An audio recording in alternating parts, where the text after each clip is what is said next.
Well, welcome everybody. My name is Marty Mascari. I'm a contractor with the North Central Texas Area Agency on Aging and the North Central Texas Aging and Disability Resource Center, or ADRC, both of which are under the umbrella of the North Central Texas Council of Governments.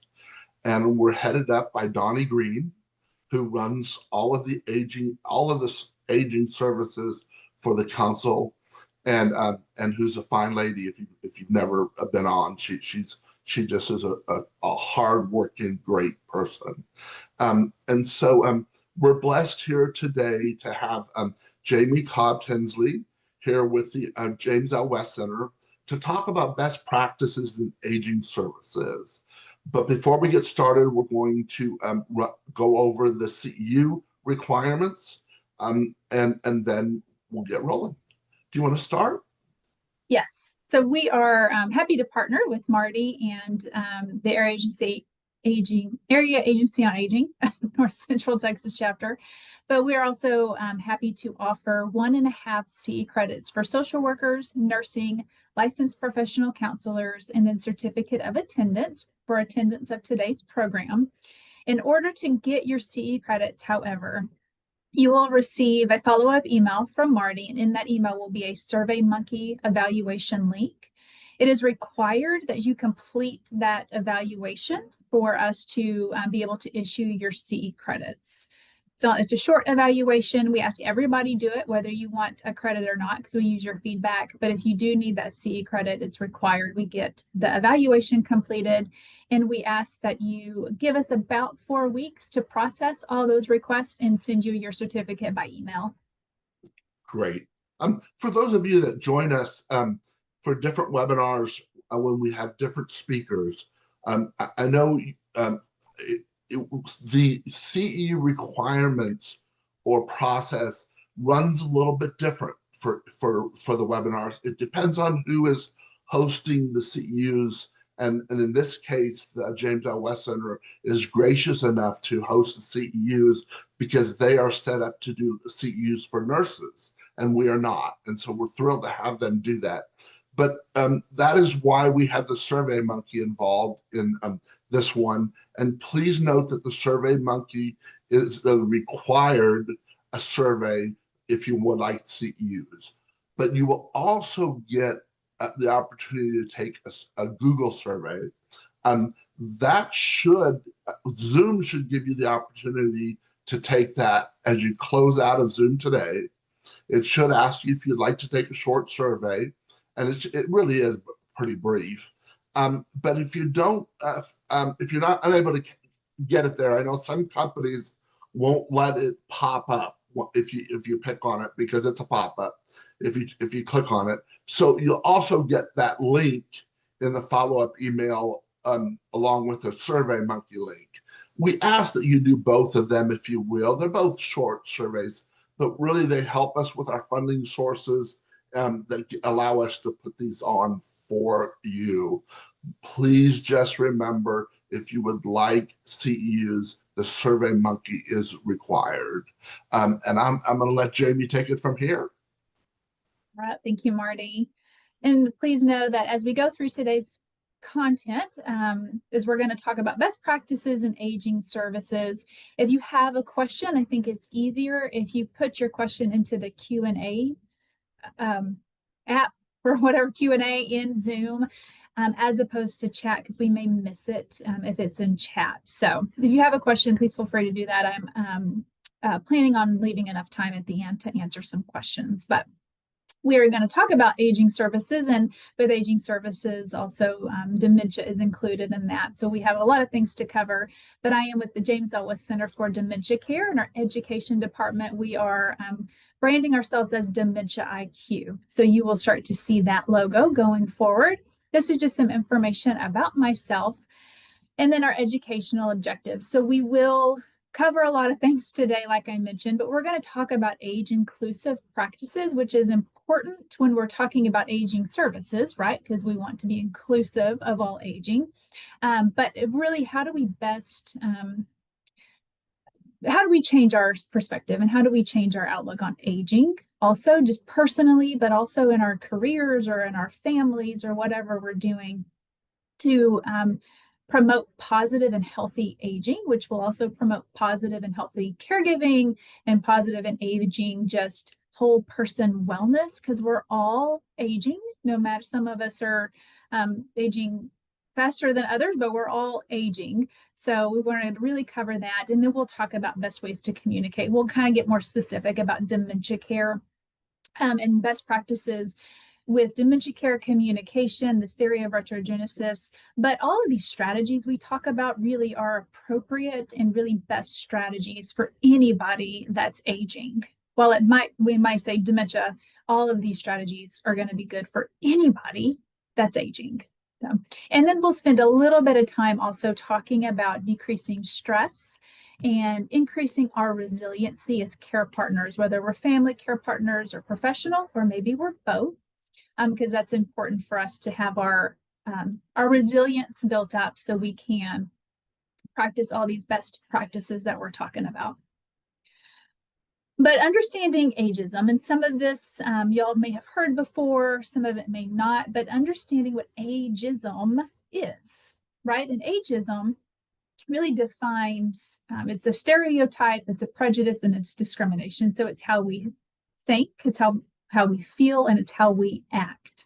So this ageism really pertains to all of these. It pertains to stereotypes, it pertains to prejudice, it pertains to discrimination, really directed it towards others, or it can be directed on ourselves based on age.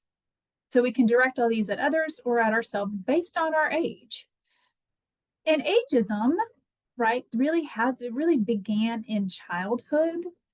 And I'll talk about that a little bit more, but it's also reinforced over the course of one's lifetime. And really, ageism is everywhere. It's in the workplace, it's in media, it's in schools, it's in healthcare, but it's something that most people will experience at some point in their lives, if not several times throughout their lives. And of course, ageism can be intentional, but it can also be unintentional, and it does take many different forms. And now on the back here, or the last bullet point there, this is one of the last socially acceptable prejudices in our culture. And that kind of makes me sad because it shouldn't be acceptable and it shouldn't be something to laugh at. But that's what we're talking about. We want to bring it to the present, and we want to really kind of, how do we reframe it, right? So where does it happen? And a few things I want to point out, because it does happen everywhere, but what does that look like?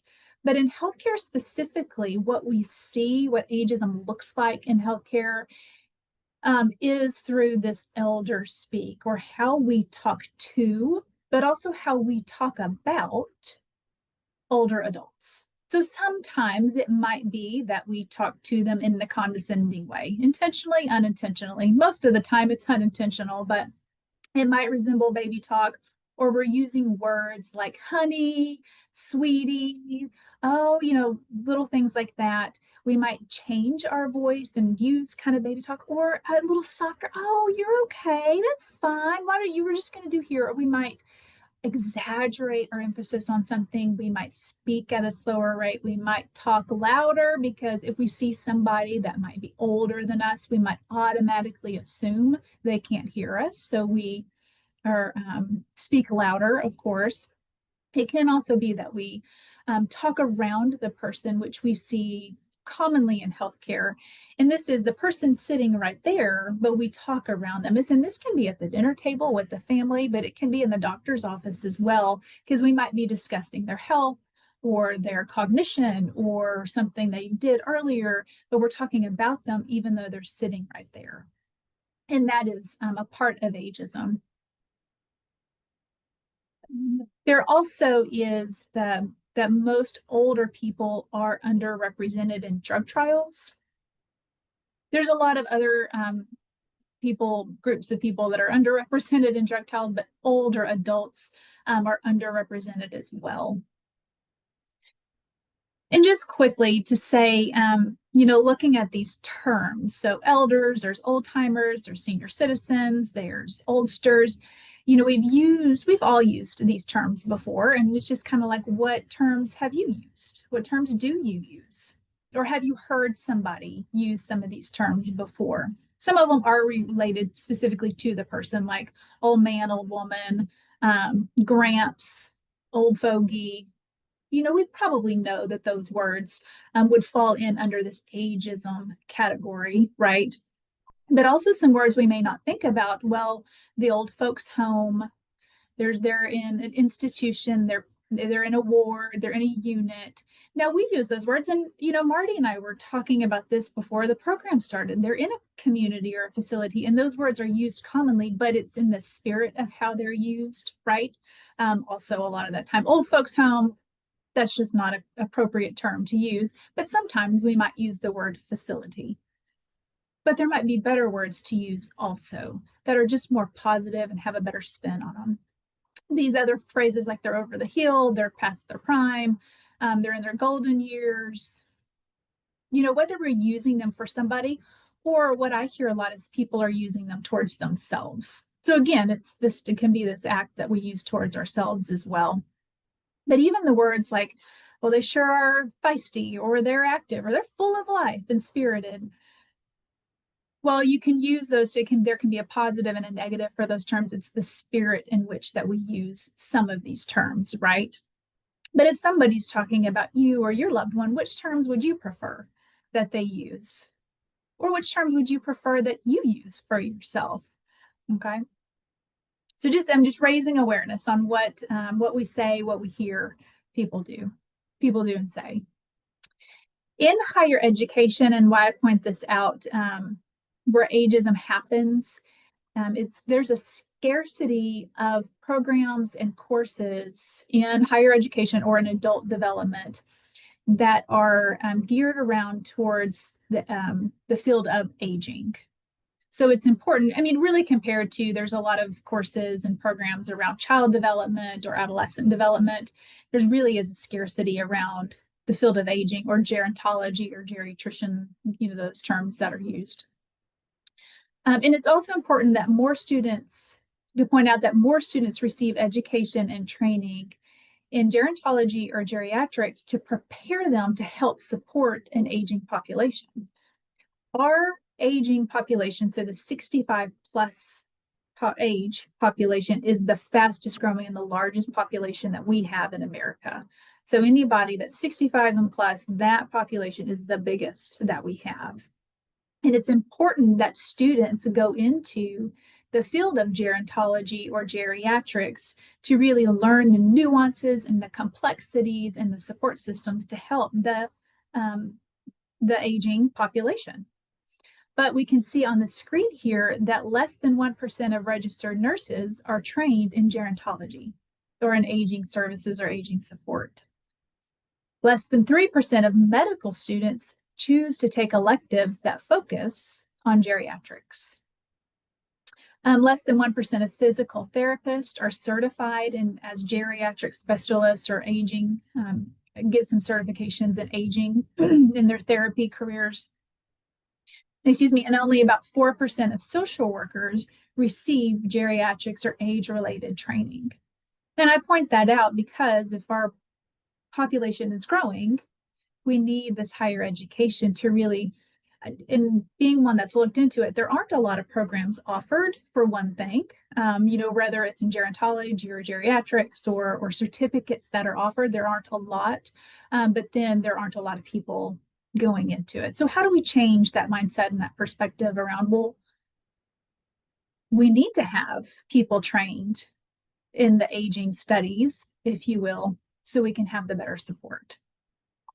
Where also we see ageism is in the media, and we do see negative and positive in the media, but most consumers that are 50 plus, because there were studies done on this, most consumers that are 50 plus, and this is from an AARP study actually, that they really prefer marketing campaigns to grow up. Essentially, that was the word they used. I want these marketing campaigns to grow up. So they agreed with statements like, I wish these ads had more realistic images of people my age. or the ads that are out there of people my age reinforce really outdated stereotypes. Mm-hmm. And think about it, there really is, there's just an underrepresented, when we say the older population is underrepresented in media in general, but if they are represented, are they represented appropriately or in a way that that person, that group wants to be represented? Mm-hmm. So a major cause of advertising is lack of age diversity. There's generally not a lot of diversity in any age. Most ads, the median age that they show is in their 30s. Okay. So it really is important to say, and this is really for any age or any category that you're in, do you feel represented? And do you feel represented appropriately or in the way that you want to be represented? And that's really true to you and to your constituents. Mm-hmm. And so why does all this matter? Why are we talking about all of this? And really it comes down to that those who reported positive views on aging reported experiencing fewer forms of everyday ageism, and they had better physical and mental health. So when we get these external messages from the media, we get them from in healthcare, when we're at the doctor's office, we're getting them in education, we're getting them at other times. We internalize these messages, and it has a negative effect on our health and our well-being. So positive views on aging. So this is from a group that they studied from adults from 50 years of age to 80 years of age. And that group, 88% felt more comfortable being themselves.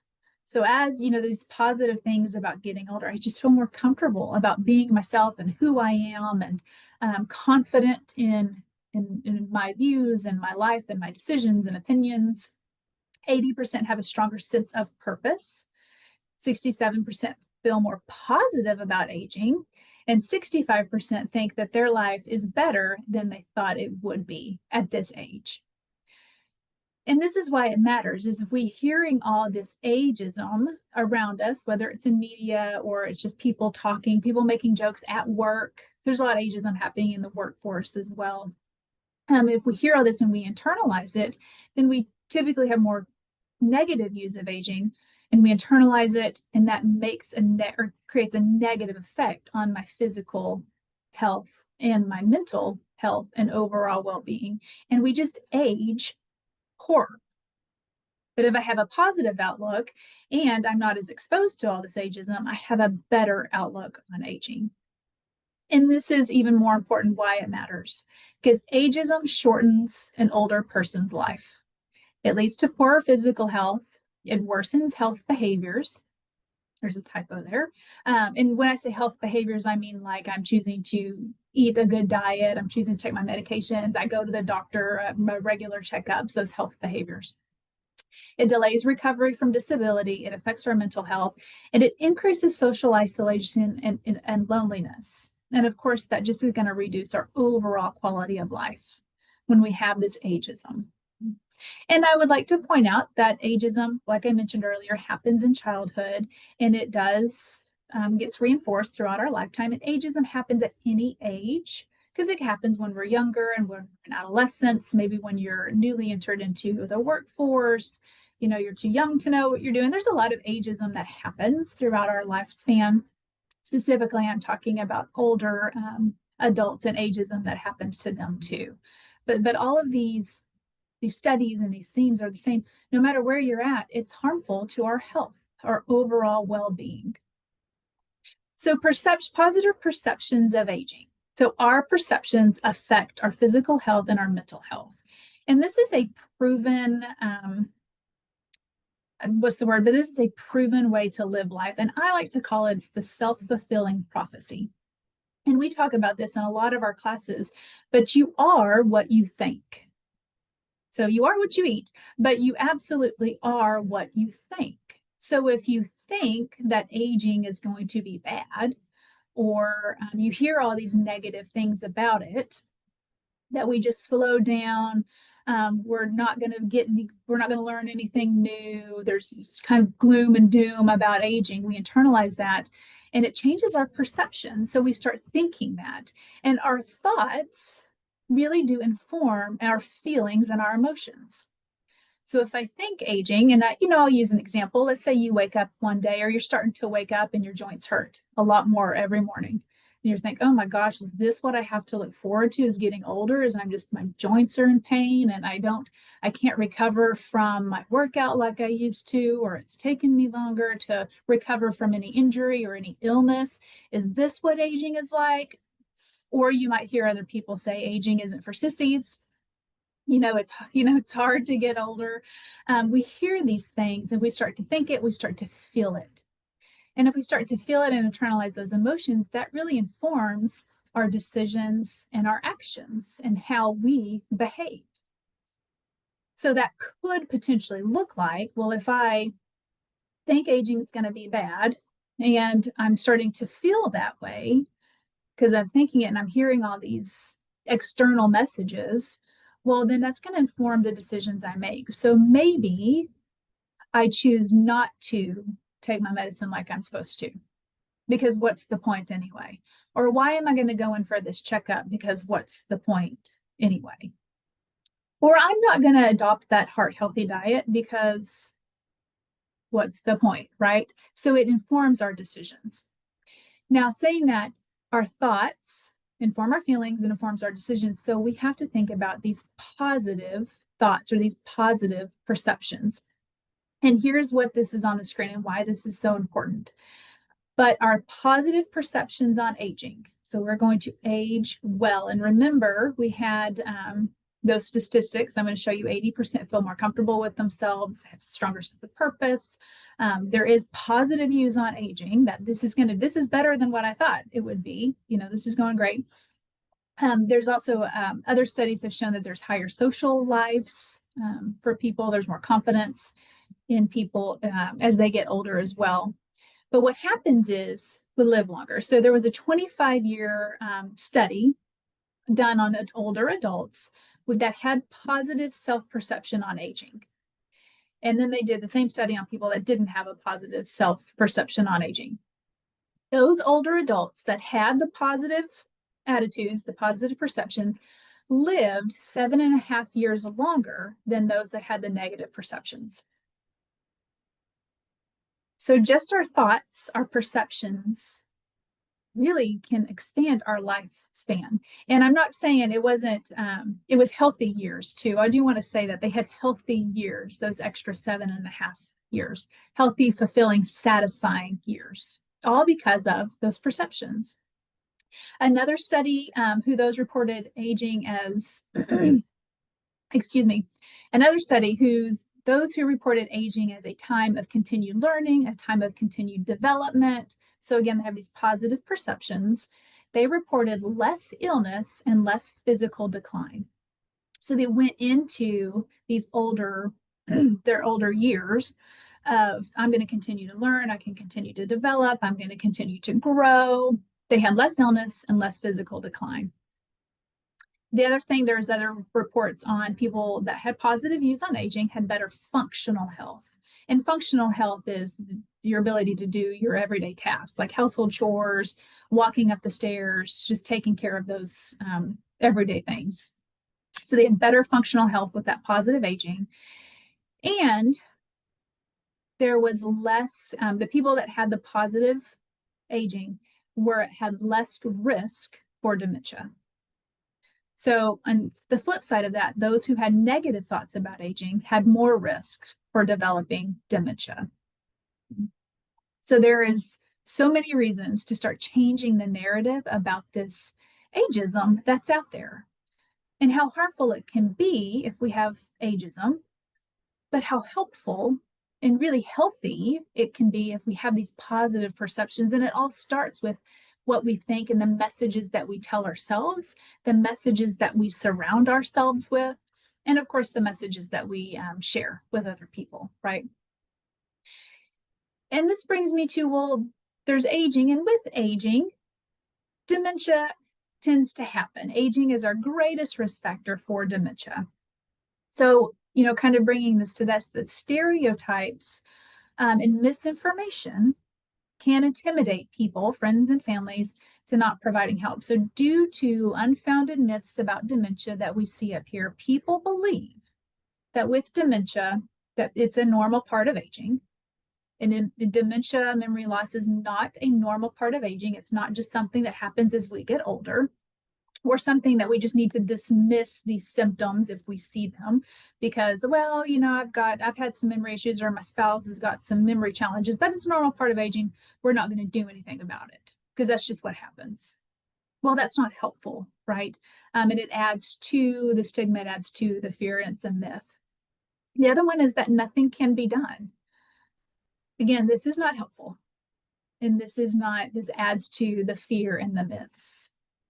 The other one is that many people believe that it's just not possible to live well with dementia. But it is possible to live well with dementia. Now, we want to do things that can reduce our risk, right? But if we do get dementia, we can live well with this. And all of this comes back to our perceptions and our thoughts, our knowledge, educating ourselves about all of this as well. And what do we do moving forward? So the negative language is as important. So I'm going to ask you here in just a second to really evaluate the language that you use, phrases that you use, jokes that you use, or maybe that you laugh at. But it's really harmful, and it's harmful particularly with dementia because negative language is used a lot to describe dementia, and it tends to focus on the losses. And while dementia does bring losses, dementia also brings a lot of joy, and it can bring a really high quality of life. But it's around the perceptions we have and how we talk about it. But most of the time, what's talked about is, you know, there's victims of Alzheimer's disease, or they're a victim of dementia. So that word victim, it's very fatalistic, right? Or what I hear a lot is there's people suffering from dementia. And like I said, these losses, they are real negative. They are real, and there are real side effects, but it reduces the person that's living with dementia to a sufferer or to a victim rather than looking at the whole person. And this is really kind of the heart of any ageism or any ism, right? We're reducing that person, or we're reducing that group of people to something, and we're not looking at the whole person. So we certainly don't want to do that. And the impact of this is dementia does carry a high level of stigma in our society.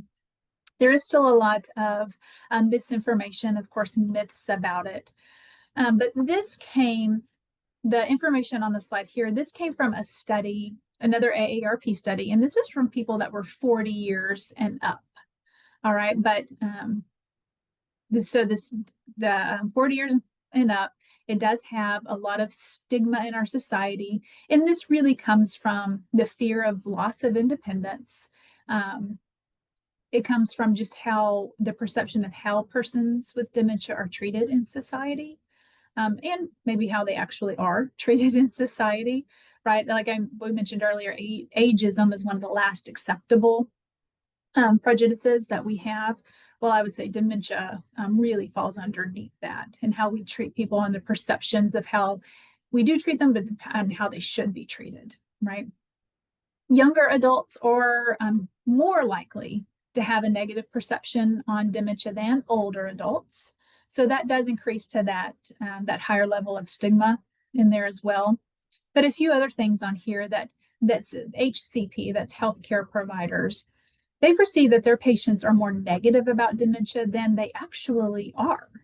So there can be a significant disconnect between the provider or the doctor or the nurse and how their patients really feel about dementia and the perceptions of the general population. And that can lead to some, I wouldn't say misdiagnosis, but not a diagnosis that might not be told about, or they may not test for certain things because of this huge disconnect between what a healthcare provider perceives and what their patient actually perceives, or the general population does. And then the other thing I want to point out is that, and this was from people that were 40 and older reported this out, but half of adults believe it is likely that they will get dementia. So let's take this part. Half of us on this call, for instance, or this Zoom meeting, half of us believe that they will likely get dementia. Well, in reality, there are far fewer that are actually going to develop it. So even we talk about the numbers are getting larger and more people are getting diagnosed, there's still far fewer than half are going to ever develop dementia. So there's some misunderstanding about the statistics of it as well. Okay. And then most older adults do not want to be examined every year for dementia, even though they report seeing the benefits of getting an early diagnosis. So it might just be, can we change the tests that we do? So adults are more accepting of having baseline screenings for cognition and all that stuff in an annual exam, so than having a test for dementia, right? If I go to the doctor and say, I'm going to give you a test for dementia, or we're just going to do some baseline screening on your functional health and your cognitive health and your emotional health, I'm far likely to do this one than I am a test for dementia. I totally get it. So it might just be, how are we presenting this in the doctor's office, right? So this is the impact of these, including ageism, but the impact of, of getting a diagnosis and those harmful myths that can come with dementia, and the stigma that's still out there in society. So let's talk about changing the narrative. How do we help change these perspectives? And there really are some great ways to do this. And at the James OS Center, we are all about changing the perspective of aging, but also changing the perceptions and the stigma of dementia. And we believe it's got to start with the overall perception of aging well, living well. It was used earlier, the word thriving. Are we thriving where we're at, no matter where we're at, no matter what age we are? So we have to stop these stereotypes and these prejudices, the negative images in the media, the movies, the advertising, and we really need to start promoting positive views on aging. Really, if we promote these positive views and we promote positive language, then it really does reduce the stigma of aging, but it reduces that stigma of dementia as well. So we believe that those living with dementia are important contributors of our society, and they are still living, and they are still living with joy. So I think it's our mission to find joy throughout the day for those that we care for. Or it's our mission to find joy throughout the day for ourselves also, right? Because we can internalize a lot of this. So it's changing the narrative. And it's some ways to do it are up here on the screen. So it's to strengthen and enforce some policies and laws that address age discrimination. And this might look like you go get on to a local association or an organization that is advocating for changes in perception, or advocating for aging policies that promote positive aging, or just help the aging community at large. And this can be through the Alzheimer's Association. It can be through other and we do some advocacy here at the West Center. There's different avenues to help show your support at that level, right? But it's also presenting more at a, I guess, kind of a manageable level, presenting positive views of growing older to the youth. So I kind of turn it back onto you. What do you say to maybe those in your family that are younger? Do you talk about the great things about getting older, or do we talk more about the not so great things about getting older? And what can we change? Are there jokes that are said at the dinner table that maybe we shouldn't laugh at? Different things like that. And really encouraging intergenerational programs and interaction between these two different or several different generations. And this really can reduce those stereotypes. It can reduce discrimination, because now that if I'm doing these activities with people in my different generations, I learn more. And when I learn more, I can understand better. And when I understand and learn better, I can do better, right? And I can relate and I can resonate. And generally, a lot of time, there's a lot of similarities. We all really at the end of the day, I think most human beings have the same values and same, we want the same thing. We want to be seen, we want to be heard, respected, all of that stuff, right? It's how different generations approach that might look different, but it's the same at the end, right? So it's looking at just encouraging that intergeneration interaction with that. And educate, educate, educate. So battling the stigma of dementia starts with battling the stigma of aging. And there, again, there's a variety of ways to do this. This link right here, you have the active link, but we're going to watch this short video really quick. Let's see them.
I love that short video, doesn't even need words, but are we seeing the whole picture, right? So when each one popped up, we probably had a preconceived notion about what was really happening. But then when we stopped, we got rid of our blinders, our isms, right? And we saw the whole picture, then it can help us really see that person differently and what they're really able to do.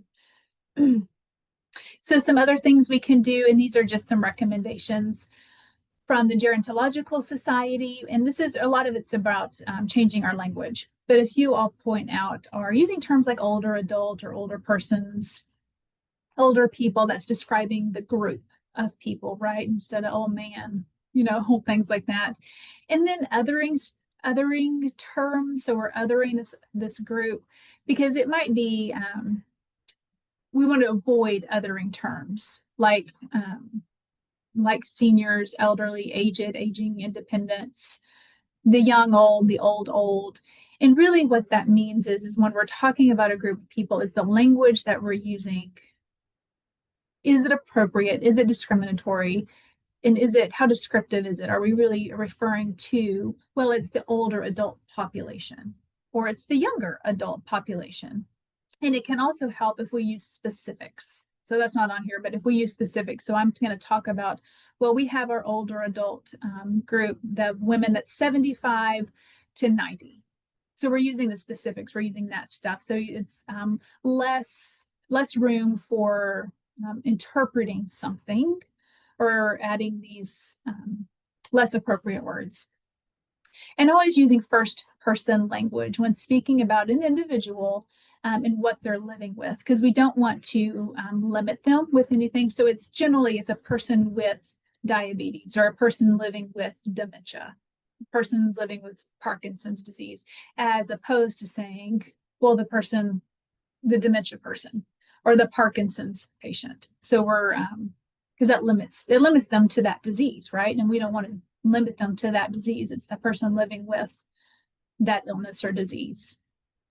And again, it's avoiding terms that suggest helplessness, like I mentioned earlier, people that are suffering from dementia, a victim of them. But we want to say they're diagnosed with this illness, they're living with this illness, and then avoid fatalistic phrases. And this can be anything from, there's the silver tsunami coming, because that's fatalistic about that, the graying of America. There's instead say, well, we have an increased number of older adults, or the population of 65 to 90 is our largest population.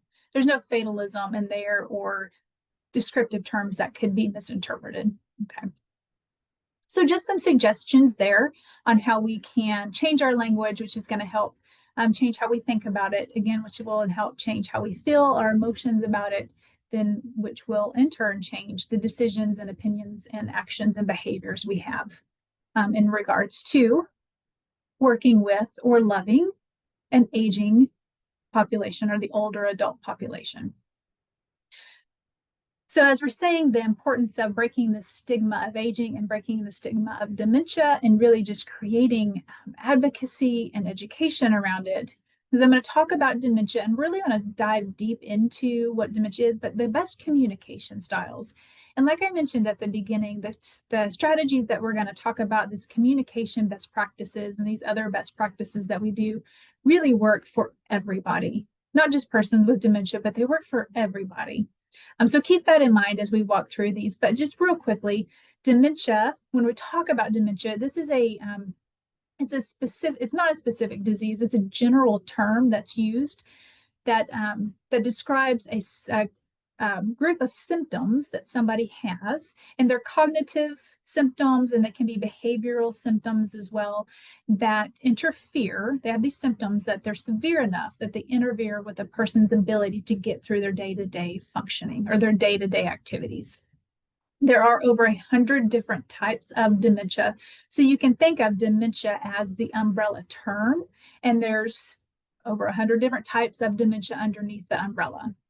Alzheimer's disease is the most common type of dementia. It accounts for about 60 to 80% of persons diagnosed with a neurodegenerative dementia. But there's mixed dementia, vascular dementia, Lewy body, frontotemporal dementia. Again, the list goes on and on. And dementia is progressive. So a neurodegenerative dementia is a progressive diagnosis, and it is also a terminal illness. So anybody that gets one of these neuroprogressive dementias, it's going to get worse over time, and a person will pass away if they don't pass away from something else, they will pass away from the complications of the dementia that they're living with. Well, we've already talked about that dementia is not a normal part of aging, and it is not contagious. It's not something that you catch, or somebody that has dementia accidentally sneezed on you doesn't mean you're going to get it by any means. So dementia does affect the areas of the brain. So it is a brain disease. One of the best definitions I've heard for dementia is that somebody goes into brain failure. Much like somebody might go into heart failure or kidney failure, it starts mild and then it progresses and it progressively gets worse. And whereas like that kidney has less and less ability to function and filter out what it needs to filter out, it gets harder and harder over time, right? So they need more and more care. It's the same concept. The brain, it generally starts off mild. And then as the disease spreads throughout the brain, it gets harder and harder for them to function, to do all the things that the brain does. And our brain does everything for us. It does absolutely everything. It's hearing the words that I'm saying. It's being able to process them and store them where it needs to be stored. It's your being able to see it. It's regulating your body temperature. It's your personality. It's your social graces. It's your memories. It's your heart beating. It's all of these things that our brain controls. And when we have a disease of the brain, most functioning areas or areas of our brain will be affected. So you can see on the screen here some of the brain functions that are going to be affected. Not all of them are listed, but ones that will absolutely be affected. So our memory, for sure. With Alzheimer's disease specifically, that short-term memory is one of those things we see first that starts to be affected. With Alzheimer's disease, that's the area of the brain that it starts in. It's the hippocampus area that houses our short-term memory. So you're going to see short-term memory challenges as the disease attacks that area of the brain. And then it'll eventually, as the disease spreads, it will get other areas of the brain. So you might see some changes in their language, their ability to use words, to express themselves, to comprehend words as well, to where we might see changes in thinking and reasoning and problem solving, changes in their judgment, to where we might see changes. Now we're seeing some changes in their longer term memories. So it's starting to affect those and changes personality, moods, behavior, and then their ability to care for themselves, because the disease will spread and again affect all areas of the brain. There is that umbrella term visual that I was talking about. So it's that umbrella term, and then you have all those different types. The ones listed on the screen here are the most common types of dementia that we typically see, especially those first four: Alzheimer's disease, Lewy body vascular, and then frontotemporal dementia are the ones we generally see. That mixed dementia, which is kind of that puddle on the floor, we're seeing that diagnosis more and more as really what it looks like is somebody has two different, or maybe more than two different types of dementia in the same brain. So it's a mixed picture. So somebody might have Alzheimer's, plaques and tangles built up, but they're also having evidence of vascular dementia happening. So it's a mixed picture of what's happening. And we see that diagnosis happening more and more often. And here are just some other signs of what we might see that are early kind of warning signs that of Alzheimer's disease or related dementias. So we talked a little bit about those memories, especially those that short-term memory of those recent events that they just really can't hold on to anything new. And this can be where they don't realize they just asked you that question, or that they just told you that story. And so it's kind of like they're just asking over and over and over again, or repeating that story over and over again. And the inability to retrace their steps. So they might misplace something or put something down, like whether it's their keys or their wallets or it's their remote control, and they don't remember where they set it down, and they're unable to retrace their steps. Whereas somebody that does not have a dementia or some brain changes happening, we can generally retrace our steps to where it was, or we can problem solve of, so all right, now I've got to walk through every inch of this house to find where I put down that phone. And then we make plans for the next time. I'm going to, when I walk in the door, I'm going to set my phone down in this designated spot for this phone so I don't do this again. Persons that have dementia are just really unable to do that. Again, changes with their language. So language they might start losing words, or they're substituting words, or they might say something that doesn't quite make sense. And as the disease progresses, it gets harder and harder for them to use their words to express themselves. So it might not be just a few words that they're missing, excuse me, but the whole sentence doesn't make sense of what they're saying. But we're going to talk about in a second, they're still going to communicate with you. It's just how they're communicating that's changing. And then we can have some changes in mood, personality, and behaviors. And this really has to do with the changes that are happening in the brain.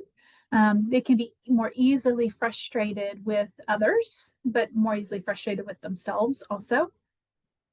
And then a lot of the times how they act or how they respond or express themselves is really how they're communicating with you. And we'll talk more about that.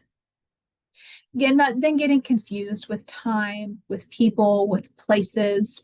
Their timeline changes. It's not, there's no continuity anymore in their timeline. And that can be anywhere from just the time of the day, but even the time of where they are in their lifespan. So that continuity, that the sequencing of the time and how it's supposed to be just really kind of gets jumbled up.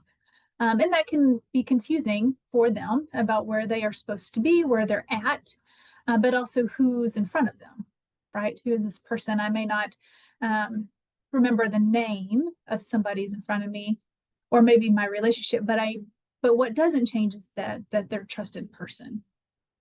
For instance, my grandfather didn't remember that I was his granddaughter, but he thought I was his daughter several times, not the granddaughter, but his daughter. So that kind of makes sense. But there were other times where he thought that I was just, I didn't know I don't know who he thought I was, but we still had he knew he could trust me and he was safe with me. So that feeling was always there, whether he could place who I was to him exactly or not, he knew he was safe with me.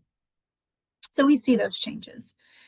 Now, I do want to point out really quick that, we talked about dementia being that group of symptoms that somebody has, is that there is a lot of things that can cause memory loss. It can cause confusion. It can cause changes in mood and behavior that look like dementia, but that are something else. And I say this because we're talking about the older adults, an older adult population. So we don't want to automatically assume if we are working with or loving somebody that might have changes in their memory and changes in their confusion. We don't want to jump to, well, gosh, they must have dementia, right? Because that feeds into the stigma of what dementia is and just that misunderstanding of what it is. What we want to understand is like, okay, there's a lot of things that can cause all these symptoms. Excuse me, all these symptoms that are listed up here. A lot of things can cause those. And I want to get to the root cause of what's actually causing those symptoms so we can get the right treatment and the right care plan moving forward. Because it could be that somebody's having a medication interaction that's causing confusion and maybe a change in their ability to get through their day, a change in their attention span. Maybe it's changed their behavior and some of their memories a little bit off.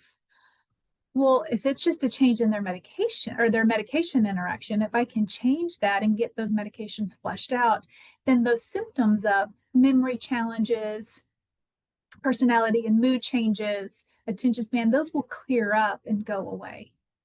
So it's really important to be an advocate for ourselves and for our loved ones to when we are in the doctor. And remember, we kind of talked about that disconnect between healthcare providers and the perceptions on dementia, but there can be a disconnect for a variety of reasons. But really being an advocate and saying, I want to find out what the root cause of these symptoms are. Because if it is something that, if it's medications or maybe it's depression and they can get some treatment for depression, or it's something else like diabetes that's unmanaged or not diagnosed, or a lung condition or something, we want to make sure we're getting the right treatment for all of those things. But if it is a dementia diagnosis, then we want to make sure that we start to plan and get ready and that we start to prepare ourselves to and what quality of life looks like for dementia diagnosis. So I want to kind of briefly step back and talk about this theory of retrogenesis. This theory of retrogenesis is really important as we talk about best practices in communication for persons with dementia, because this suggests that a person with dementia kind of goes back in time. Like I mentioned, their timeline, but it's like they're going back in time. So let's say it's I'm the 80-year-old woman that might have Alzheimer's disease, but I may not remember that I'm the 80-year-old woman that has Alzheimer's disease. I might be remembering further back in my timeline, my personal timeline. Well, I might be the 60-year-old woman that's getting close to retirement and my kids are grown and I live in a different city. Right, so that's where I'm at in my timeline. And then they continue to go back through their timeline as the disease progresses. So this is not a perfect theory, but it's helpful for us as care partners or caregivers to help us understand that. I'm going to point out a few things here. I know this is hard to see, and I will make sure Marty sends you a better picture of this so you can actually see it and print it out and look at it. But what I am trying to say is that we have our stages of dementia. We got our early stage, middle stage, late stage, and we have some common clinical characteristics on here that are listed. They're just, again, it's common. Not everybody fits perfectly into a box, and not everybody's going to exhibit all of these clinical characteristics that happen. But this column here, let me get my annotation. This is where we're talking about helping us create strategies, create environments, create activities and purpose for somebody with dementia in a way that helps them be successful. So it compares a stage of the disease. So this is early stage going into middle stage. So we're comparing this stage of the disease to a developmental stage. So it's comparing it to somebody that's, we'll go with the 5 to 7 year old developmental age range. And we want to think, okay, so if my loved ones entering into middle stages, and typically developmentally, they're on the same developmental stage as a 5 to 7 year old, well, that helps me think, okay, well, what does a 5 to 7 year old, what are their abilities? What do they still do? Is a 5 to 7-year-old driving a car? No. Are they managing their medications? Well, not fully on their own are they managing their medications, but they can go to that pill box and they can take the right pill out of the day of the week, right? They can do that on their own. They're still able to dress. They're still able to do all those self-care activities independently. They might need some reminders or some cueing to go do that, but they're still able to do all that stuff. And so it's helping me realize, well, how can I match my care approaches with what my loved one's abilities are? So this is going back to perceptions and how we look at things. We want to focus on what remains as opposed to focusing on what's gone, especially with dementia. If I can focus on, I know they still have these abilities. You know, the ability to drive a car is not there. The ability to manage medications wholly on their own is not there, but there's parts of that activity that they can still do. And how do I set that up for them to be successful so they can still manage those medications in a way that they can be successful, right? And it's safe and all those things, but I'm not just taking it away from them. So I'm matching my approach, my care approach, to what their abilities are. So it really helps us focus as care partners and say, okay, well, what can they still do? And how do I set that up as they can still do it? So, and I say that, and I want to take a step back and really want you all to hear me right now, because I am not suggesting in any way that we're comparing our loved ones to children or any older adult to children. We are not doing that, and we're not treating them like children. What we're doing is saying, well, let's match. It's the developmental part of it. What are the abilities? And it helps me problem solve. It helps me brainstorm what I can do better to help my person be successful. So I hope that makes sense and you hear that what the purpose of this is. Because as they continue to progress into later stages, it might be that they're in the late stages now of the disease. So there are changes that are happening, and we know that they're probably not managing any part of their medication. They need help with their self-care activities like getting dressed. They need help in the shower, with toileting, with eating their meals. But it doesn't mean that they can't be part of that care either, because they might be on the same developmental scale as, a 2-year-old. Well, what can a 2-year-old do? What is that development? What are the skills that they have? Well, they can be a part of the meal, especially if it's finger foods, right? So they're still able to feed themselves. They can help put their clothes on. They're not going out and picking their clothes for the day, but they can help. They can still choose the red shirt or the green shirt, and they can help with when there's assistance putting it on. It's all of those things. What are my care approaches that are going to match and help them still be as independent as they possibly can? And that's where the quality of life comes in. That's where we, as these caregivers, care partners, really facilitate this quality of life. And we have to have the right perception on how to do that, and care for ourselves on how to do that so we are being successful. And when we're successful, our persons are successful. So I hope that's helpful. It's a really broad overview on what that theory is, but it really can help us dive into matching my care approaches to what their skills are. So a few other best practices for communication is we always want to respond to the needs of the person and recognize what the problem might be. And we're going to talk about this. We're going to talk about what a positive physical approach is. We're going to talk about what positive communication is, and be willing to try something different. Because if our approach isn't working, then we need to be the ones to try something different. We're the ones with the brain that is healthy and intact. So we're the ones that have to shift and pivot and be flexible and try plan C, or maybe go back and try plan A, because our brains are able to do that. Whereas our person, or the person living with dementia, our loved ones, our clients, our residents, whatever your relationship is, they're not as able to do that. They are doing the best they can from moment to moment. We're the ones that can accommodate where they're at. So we'll dive deeper into these. And this positive physical approach is very important. And this comes from Teepa Snow. If you're not familiar with her, I encourage you to Google her. She's got a lot of great free education, and a lot of, she has a very, very positive view on aging and dementia. As you can tell, just in positive physical approach. But it's really just how do we set up our communication to be successful? Or how do we set up our interaction or the conversation or the activity to be successful? Because we all want to be successful, right? So we set it up, and there's certain ways to do that.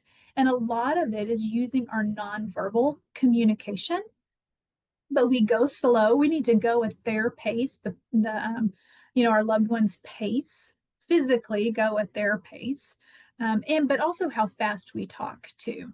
We might need to slow down how fast. I can talk pretty fast, but when I'm around like my grandfather or some of our residents, I have to take a deep breath and I have to slow myself down, and I have to slow down my speech and a lot of things because they're processing as fast as they can process. And I'm the one that has to accommodate that, right?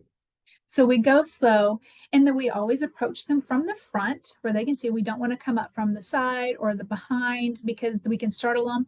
They don't see, their peripheral vision is diminished quite a bit. So we want to make sure that we're always approaching from the front. And we offer our hand in a positive way. So we're putting it out here really kind of like in a handshake, and I'm offering it to you, and it's their choice whether they give you their hand back or not. A lot of the times we might come in and we're grabbing, but there's a difference between this and between this. This is going to get a lot more positive, a lot more cooperation than this is. This, somebody might be pulling it back from you, those things. So a lot of it's just how do we approach? We want to go to their levels, whether they're sitting down or they're in bed. We need to be at the same level as they are. And always introduce ourselves. I'm going to give you some examples on how to introduce yourself. But even if you're the primary caregiver and you're the spouse or the sibling or the child, sometimes it's helpful to say, "Hey, Dad, oh, your favorite daughter's here. I'm just here to, I'm so glad we get to spend the day together." Kind of orient them a little bit. And then wait for their reaction. Sometimes we might need to wait for a response, and that can be up to 10 seconds. It can be up to 20 seconds. Again, they're still processing, but it just might be really, really slow. And if you need to repeat the instruction or repeat something, I encourage you to use the same words, but you also want to start using gestures. So, and this is really just a good thing to start practicing, is if we can act out what we're saying. So only use the words that are needed, but I might need to act it out. Because if I want Dad to come with me, "Hey, Dad, come this way."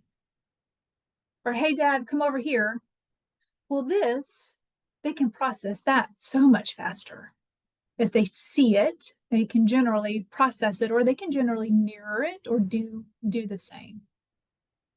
And we always want to respond to the emotions that they express, especially if the words they're saying aren't making sense.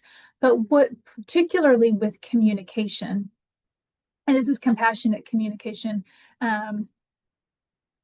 is it's more about the emotion behind the words that they're using. And we'll talk more about that here in just a second. But it's if they're coming at you and you can tell they're agitated. Now, the words they're using may not make sense, but I can hear in their voice. Maybe I can see it on their face. Maybe they're pacing back and forth. I need to address that emotion. Sometimes I might need to say it out loud. "You look agitated," or "you seem really frustrated." Because what we're doing is we're seeing them. We're seeing them, and we're actually hearing, and we're listening and hearing them when we address that emotion. And with persons with dementia, communication doesn't go away. It just changes, because they may not be able to verbally tell you, "Hey, I'm really frustrated right now. I'm really agitated because I don't know what's going on." But they'll be able to tell you through their agitation that they're agitated. And we might have to figure out, well, they're scared, or they didn't catch that instruction, or they need to use the restroom, right? And then we want to use concrete terms to help them. So it's not, oh, do you need to use the restroom? Or now it's time to visit the ladies' room. Those words, they can be confusing. So we want to use concrete terms. Do you need to pee? Because that's a yes or a no, and that they can respond to. But those terms they've been hearing all their life.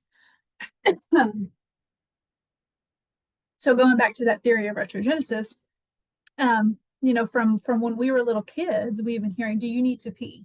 Right. So that's something we have in that long-term memory. As we've gotten older, we've used different vernacular that go back to, and that's concrete, and that's a yes or a no.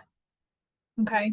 And we always want to reassure them that we're there to support them. We're their friend, we're their helper, we're their ally. We're not their doer, we're not their boss. We're their ally, friend, guide. Sometimes we come at it and unintentionally it comes across that we're their boss, we're there to do to them, as opposed to do with them or do for them. Sometimes we do need to do for them, but how we do that is important. But a lot of times we have to come at it as that we're here to do with you. Mm-hmm. And if there is distress, so if there is agitation, if there is frustration, if there is anger or upset, one of the best things we can do is get them to do something. So get up and exert some of that energy. Now, we always want to try and fix the problem, but a great thing is to do something. So if they come at you, and I'll give you an example. I had a lady come up to me and she was so mad because somebody had stolen her shoes. And this was here at the West Center. We were in one of our houses here, but she came up to me and somebody had stolen her shoes, and she was livid about somebody stealing her shoes, and she wanted something to be done. Now I knew on my end that nobody had stolen her shoes. She might not have worn shoes in the last several weeks, right? She might not wear shoes hardly ever anymore. But I knew it wasn't about the words, but she was distressed. And she expected somebody to do something about it. Just like if somebody's stolen your shoes, you would expect somebody to do something about it. So I thought, starting to in my head, I was like, okay, I need to address the emotion. She is mad about something, it seemed like. And so I went back, I told her, or I conversed with her, and I said, somebody has stolen your shoes. I repeated her words back to her. Somebody's stolen your shoes. That's so frustrating. I am so sorry. She was like, yes, somebody's stolen my shoes. Now she's still wanting me to do something about it. I know it's not about the shoes, but I used the word frustration. And then I used the word, gosh, there's a lot going on right now. Why don't we go to a quiet area of the room? Come with me. So we can figure this out. So I had her do something. I had her to come with me. We needed to go to another area of the house that was quieter. There was a lot going on. We actually had some ballroom dancing happening. So there was loud music. There was a lot more people in our house. And there was just a lot of overstimulation happening. So I told her, I was like, that's frustrating. We need to figure this out, because she expected me to fix that problem. Come with me so we can take care of this problem. So I'm getting her to do something. There's and then she came with me. We went to another area of the house that was quieter. Excuse me. I apologize. But on the way over there, I grabbed my phone. Oh, it was on my desk. I grabbed my phone because I said, I've got my phone. I'm going to call and report these shoes because we're going to get to the bottom of this. Now, I did ask a question. I said, what did your shoes look like? That backfired on me because she said, it doesn't matter what my GD shoes look like, somebody stole them. So I was like, okay, you're right. You're absolutely right. My bad. You're right. It doesn't matter. It's wrong that they were stolen. And this is frustrating. You're angry about this, as you should be. So again, I might have kind of flubbed up a little bit, but then I went back to the main point. Address the emotion. This is frustrating. You should be frustrating. I would feel the same way if I were you. I got on the phone. I called down to a colleague of mine who knew? I'm reporting these stolen shoes. It was Mrs. R. Smith over here. We're going to get this reported and we want something to be done about it. And we want it to be done today. We expect to have those shoes back. Hung up the phone. I said, well, that's taken care of. Why don't we go get a cookie? And then I distracted her. So then we went and did something else. Now, at this time, what I knew was happening is she was overstimulated. And she was frustrated that there were more people in her house. So it wasn't about the shoes, but she was frustrated about all the stuff that was going on in her house that was confusing and scary and frustrating. So I moved her out of the overstimulated area and distracted her with something else. But I fixed that problem. So we always have to deal with the distress, but it's focusing on that emotion. And quite frankly, that's the same for anybody, whether they have dementia, they're an older adult, it can be a younger adult, it can be an adolescent, all of us. We got to get to the emotion that's being expressed and really focus on that. Some other basics here as well. Some of this is repetitive, but we just only give the words that are needed, the information that's needed, and it's one thought at a time. So if we're asking them to do something, for instance, my example with the lady in the stolen shoes, I asked her to come with me. I didn't tell her, I just gave her that one instruction, come with me. And I did this, and then I walked alongside her. I didn't say come with me because then we're going to get on the phone and figure this out and then we're going to have a cookie. It was one instruction at a time. It can be the same when we're helping in the shower, we're helping with meal time. It's one thought at a time. Allow them to succeed at that instruction or that thought, and then we move on to the next one. And sometimes we might have to allow plenty of time for comprehension. It's going at their pace. And we always want to use inclusive language. So we're doing this together. I mentioned we're their friend, we're their guide, we're not their boss. We're not there to do to them, we're there to do with them. And most of the time, this is true for you, it's true for anybody else. But if somebody says, I need your help with something, I need, let's do this together. We're much more accepting of that type of ask or request is when we're helping somebody else out or we're doing this together, or there's a thank you. I couldn't do this without you. I'm so glad we're doing this together. It's just those reassuring and those supportive words that need to be told over and over and over again, because persons with dementia generally don't remember that they don't remember that they don't remember, right? But they also don't remember our reassurances, our encouragements, our support. So we need to keep saying them over and over again. And then here's some other ways to connect. So we with the introductions, hi, I am Jamie and you are. So that cues them into giving them your name. It makes that connection. It's friendly, it's safe, it's familiar. You could also give an example of, I am from Texas. Where are you from? It could be just kind of making that connection. It sounds like you are joyful. It sounds like you are sad about something. You name the emotion. It sounds like you are excited about whatever. I want to ask you a few questions. Some other great phrases to use are, could you give it a try? Can you show me? Another great phrase to use is, I'm sorry. I'm sorry goes a long way. And there's different I'm sorry's. I'm sorry that this has happened. I'm sorry that somebody stole your shoes. I'm sorry, I did not mean to make you feel that way. You're right. I'm sorry, that was my mistake. Would you let me try again? Or asking them, would you give it a try? Can you just give this a try for me? And these phrases, again, for anybody, but particularly persons with dementia, they're more receptive to these phrases because they're respectful. They're talking to a person in front of us, and it really communicates that you're being seen and you're being heard and you're being respected.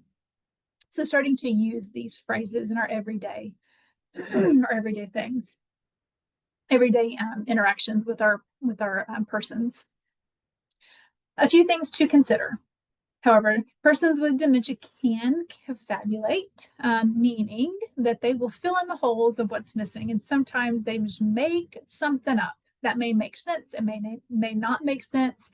I had a lady who was caregiving for her mother that still lived at home, still able to live at home, and they were doing just fine. But she told me that when they went to church, her mom would tell people at the church that her daughter would go out all night and she was out whoring.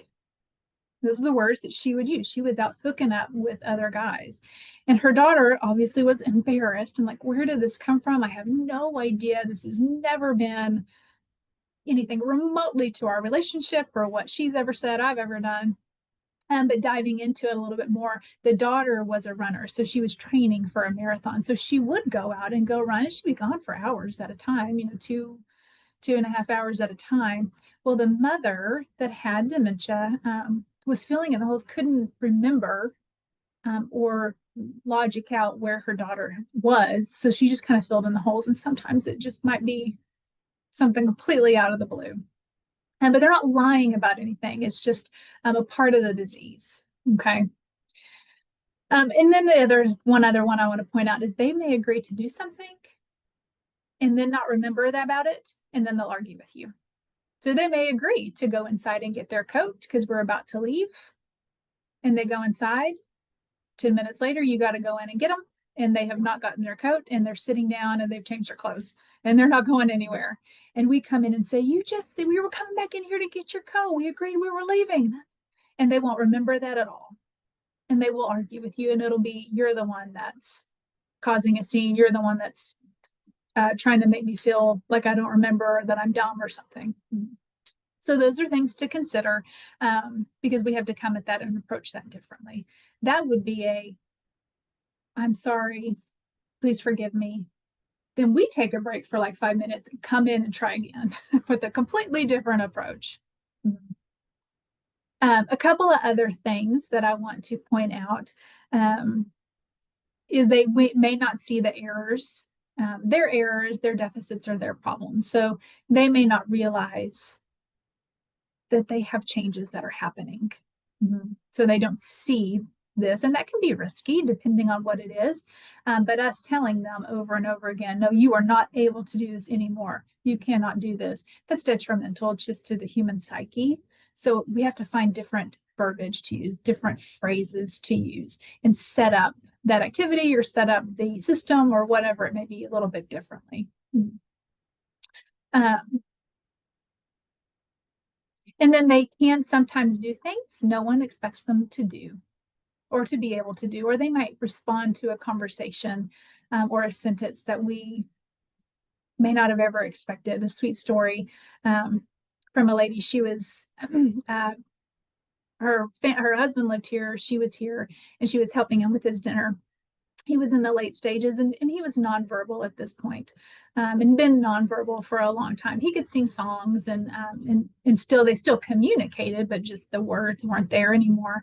But she was helping them with his meal one night, and she would talk to him and show pictures of their grandkids and all that stuff. And he just turned around, and in a very appropriate time, she was showing pictures of grandkids and saying, I just love that we have this life together, and that you're my husband, and I love you so much. Not really or thinking that he was really registering a whole lot, but he just turned around and called her name and said, I love you too. So and he hadn't spoken in months. And of course, waterworks happen, and just how great that connection was. So there are times they can do things that we might not expect them to do. And we want to cherish those moments, right? Here are some other communication tips. Watching time, but here are some do nots that we know we don't want to reason with them, we don't want to argue with them, we don't want to confront them, remind them that they forgot something, or take anything personally that they say or do. Because a lot of times when something that might be said that might be hurtful, or there's forbidden words that are said or phrases that are said, we always want to stop and think, you know what, that's the disease talking. That's not my loved one. That's not their character. They're just doing the best they can with the disease that's attacking their brain. And it's I have it in here, but it's a phrase we use all the time. But a person living with dementia is not giving you a hard time. They are having a hard time. This is communication. This talks about more of the nonverbal communication we want to use. I've already talked extensively about this, but it's how we communicate something. And we do want to go ahead and stop saying the word remember, because they don't remember.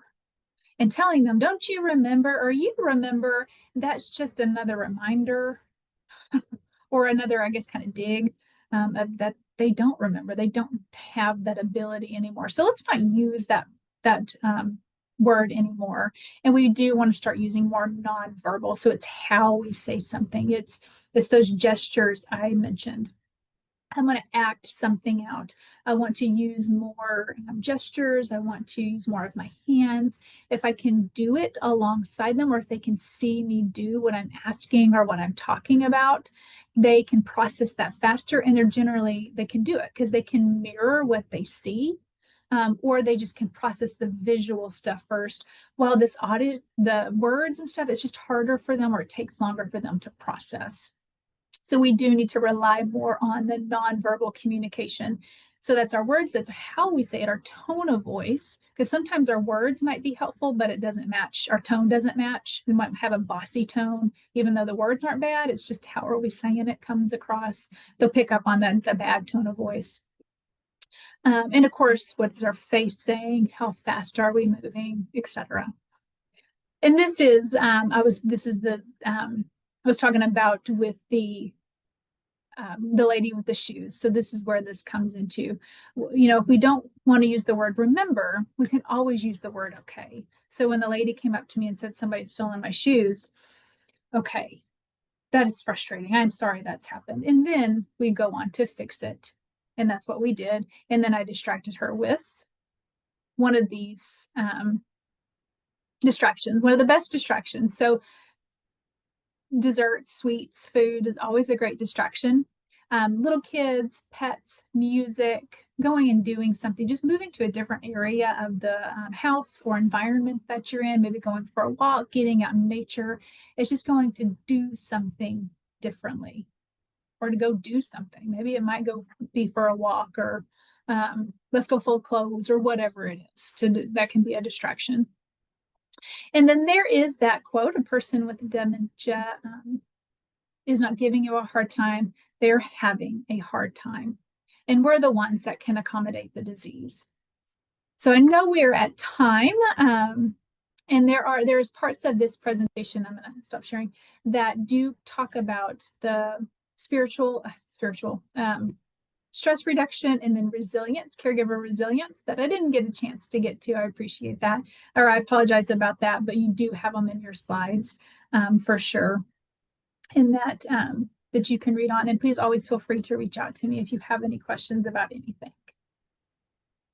Very, very, very good. I'm trying to get the link to the YouTube channel up on here for you. I think, believe it or not, that's going to get you there, but I haven't tried it. You can try it and see if that works. But on the bottom of any of my emails, you'll see a logo, a YouTube logo. And if you just click on that logo is linked to our YouTube channel. But in addition to that, you'll get a second follow-up email that will have the link to the specific presentation, today's presentation, on there. And it will only take us, thanks to Jamie, totally fixing a problem for me about 2 months ago. It will only take me a few days, and it'll be up and ready to go. So, do you want to go over you're part of the CEUs? I'll go over mine, and then we'll start delving into the questions. Yeah, so in the follow-up email that Marty sends, you will get the evaluation for the SurveyMonkey evaluation. And this is to obtain your CE credits. You have to complete the SurveyMonkey evaluation to get your CE credits. And if you will please, we'll keep the evaluation open till the end of next week, September the 17th. But from that day forward, if you'll please allow us about 4 weeks for us to process all those requests and email you out your certificate. Appreciate it. I am actually trying to grab it. There is also a Google evaluation survey that will Zoom will give you an opportunity to go to it when you close out of Zoom today. It will ask you if you'd like to take a short survey. We would surely appreciate you do that. We would appreciate you taking both surveys. There's a Google and a SurveyMonkey surveys. But please note that the SurveyMonkey survey is the one that's required for CEUs for today's presentation. Both of those links will be in the follow-up email as well. And while Jamie's asking questions, I'll try to actually get her SurveyMonkey one posted in the chat for you. So I'm gonna let you go on, and I'm gonna try to get that survey. Okay. Well, I apologize. I did go way over my time and didn't get to everything in the presentation, but I think since so the information that I gave about ageism, the statistics and slides, those are from 2022. Well, I should say the studies on those slides are from 2022. So not if there's new studies out from 2025, I did not have those updated. And then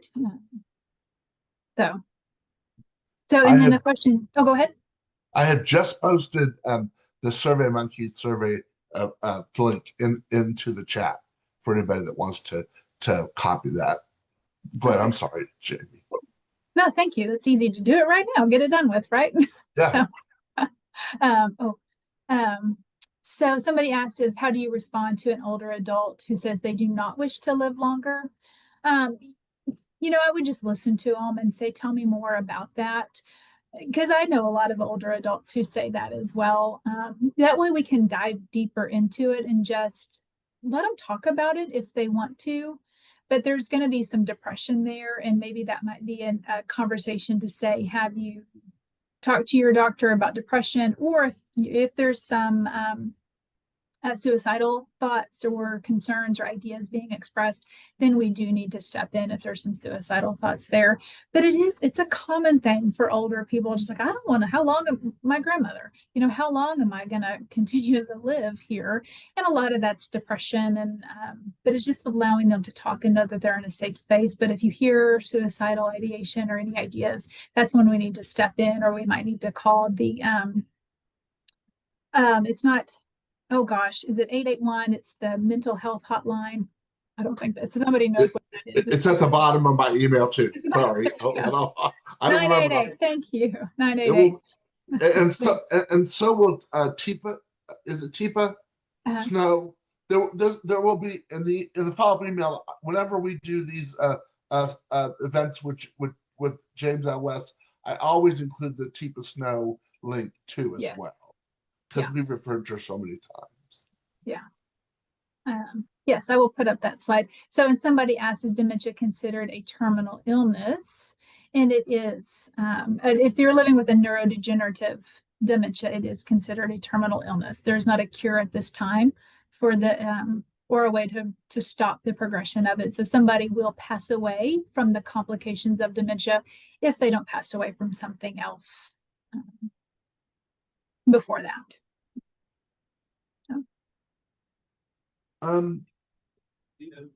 Yeah. I'm just looking at the Ruben, if you're, I think you're looking for maybe the link to register. The link is not open up yet to register for next month. I've just put the topic and the date and time. The link will be in the follow-up email. I will not, the follow-up email will go out tomorrow. I will have the registration up and running when that follow-up email goes out, and there'll be a direct link to register for that. I'm sorry. Well, I appreciate it. I think I got to all the questions. Great. And so sorry I went late, but I appreciate you all. And please let me know if you have any questions. Well, you can tell that lots of people were interested because there's still 165 people on, even though you've gone over seriously. So they've stayed on because the information has been helpful. So Jamie, thank you so very much, as always. Thank you all. Thank you. And thank you for doing the CEUs. That I hope you all know how difficult it is. When you've got 220 people on and you've got CEU certificates, So please be patient. We do get them out, but it is a tedious task. And whenever crisis happen, it's kind of one of those things that gets pushed off a little bit when we've got to take care of the crisis first. So thank you for everybody joining us. We certainly appreciate it. We look forward to you for the ethics webinar next month, and look forward for the follow-up email that will go out tomorrow to you. Thank you so much, and have a great day. Thank y'all.